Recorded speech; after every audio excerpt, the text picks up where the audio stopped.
Kris, what's the biggest challenge that Jake Lawyers presents?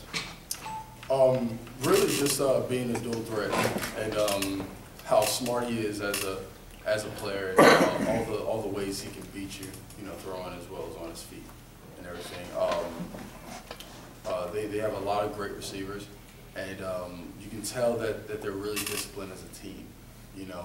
We've really compared them to ourselves as far as how disciplined they are and all the threats that they pose. So we're gonna have our hands full, but we've prepared well and we're ready.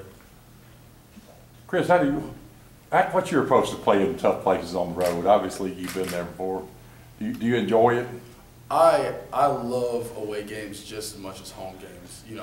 Being a defensive player is, it's not really as hard as, not being able to hear anything. Being an offensive player, the offense gets all the noise on the road, but it's a great opportunity. I love seeing different places, and I love traveling with the team, and just getting to experience, the adversity of going on the road and having to beat a top 20 team.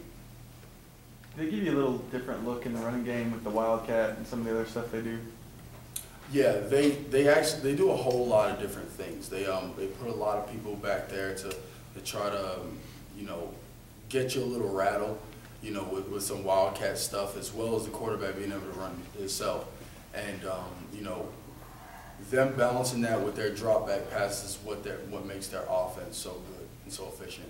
So just like I said, it's going to be a major thing for us to know what our run fits are, and know what our responsibilities are as far as who's guarding against the pass and who's guarding against the run when they have those option plays where they can run the ball and pass the ball. Coach Maldon said that because Kansas State is a top 20 team, this will be a true measuring stick, if you will, where you guys stand as a team. Do you agree with that? Oh, definitely, definitely. I feel like in your season you always have these stepping stones, and you always have these games that really show you what kind of team you are.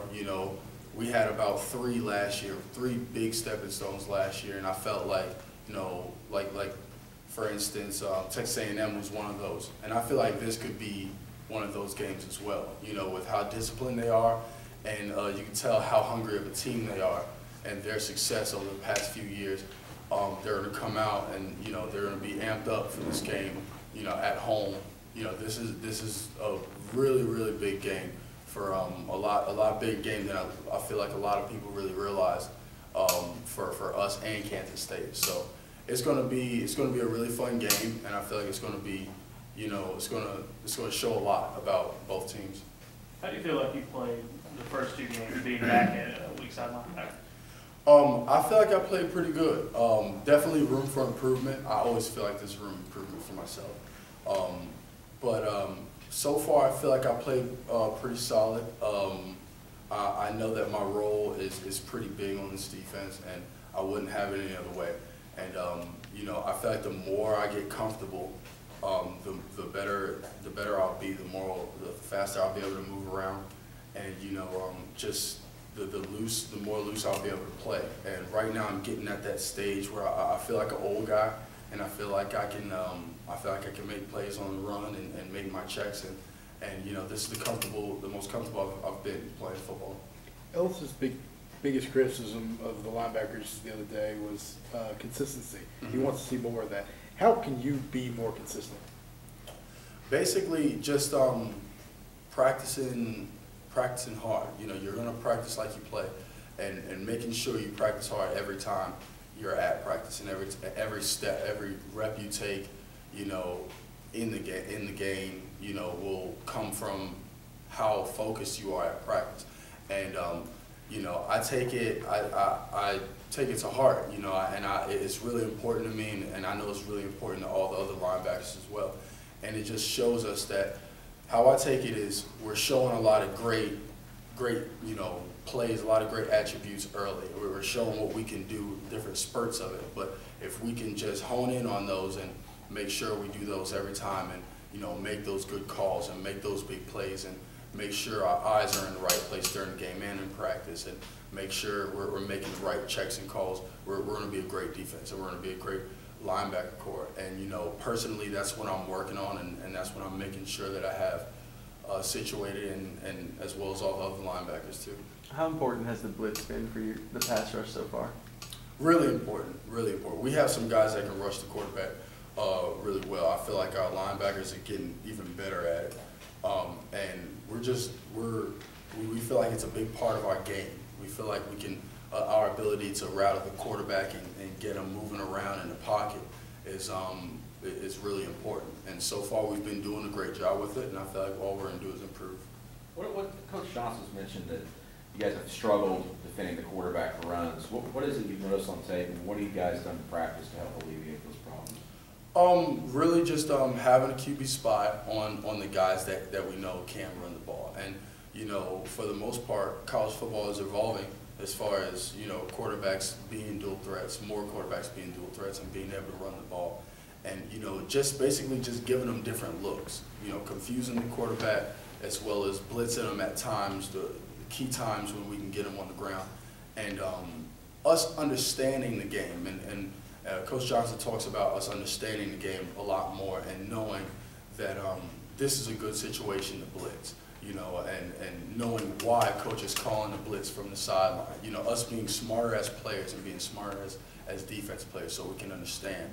And so for the most part, it's just, you know, really just blitzing and getting to the quarterback, you know, guarding against QB runs. It's all about, you know, will, and all about, you know, how we know where to fit, and at what times do we blitz, and at what times do we check it to another call.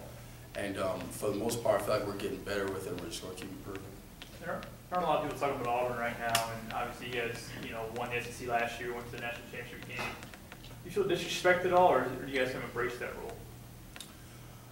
For the most part, we've embraced it. We've always played with a chip on our shoulder. I don't ever think that's going to change. So for the most part, we're just taking it as, you know, we know what we need to do. You know, we've always, Coach Malzahn always keeps our head in the right spot as far as what we're supposed to do and what we need to accomplish. And for the most part, I think it's all about us just executing the right way and knowing how to play. We know how to win now. We feel like we're a very experienced team, and we feel like we're just going to keep getting better each and every game. You think that'll change with the win on Thursday, that national reception? Yes. I feel like it is, but as far as, you know, people outside our team and how they view us, you know, we don't really care for the most part. You know, it's all about how we view ourselves and how we know that we're going to play on the road like this game, as well as other games to come. You know, we're just focused on us as a team and us getting better each and every week, and that's where our focus is going to remain. How do you feel like communication has been between you and Cass? Really good, really good. I felt like when me and Cass first came in, when he first came in after I was redshirted because of my shoulder, I felt like we had a really, really good communication on the field, off the field. We're great friends. And I feel like it just helps, you know, and not just me and him, other linebackers like Swain and Javier Mitchell, you know, and Kenny Flowers. We all are we bond together off the field, and it really shows on the field. So when those guys do come into the game, you know, we don't miss a beat, and that's what we're focused on. But as far as me and Cass are concerned, we do a great job communicating. We do a great job showing each other things and making sure we get our point across on the practice field, and I feel like it's important because it shows on the field. Last year you were one of the rotation, you know, and that was something Ellis liked to do just because he had to. This year it's two guys, he said the other day, and the rest. What's it like being a part of that, just that two-man group where you know if you're doing well, or you're probably not going to get pulled unless you're calling for a timeout? Mm-hmm. Well, it's great. I mean, it's great to be able to, you know, play the whole game and not have any issues, you know, any breakdowns mentally and everything. You know, we all make mistakes from time to time over the course of the game. But knowing that, you know, we're, you know, the guys, so to say, is really good. You know, we feel like we have a great supporting cast behind us, and we know that we have guys that can come in and fill in for us whenever we need. So that also makes us feel more comfortable, opposed from the fact of us thinking that if we mess up, we have people to come in for us. We think of it as a support factor. They'll put guys in if they can't get the word out on a certain play to us on the field, so they'll put them in for a couple of reps so that they know, because they've told them on the sideline. And when we come on the sideline, they'll let us know.